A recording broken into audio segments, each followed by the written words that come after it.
Olfazeta 126, Olfazeta 91. Kas tas tāds ir? Tas ir mans un Emīliņa vasaras aromāts. Vasarai vienmēr piestāv svaigi, citrusīgi, ziedu aromāti. Pastāstīšu, kas mājo tajās pudelītēs. Mans 126. vasaras aromāts sevī ietver baltos ziedus. Šis aromāts ir diezgan salds. Tajā ir arī dzintars, kas man ļoti patīk.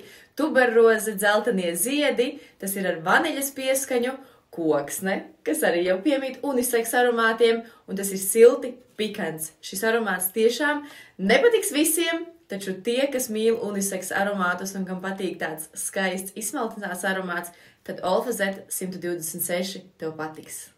Savukārt Emīla vasaras aromāts sevī iemieso citrus augļu, un es teiktu svaigumu, jūru, visu, kas piestāv vasarai.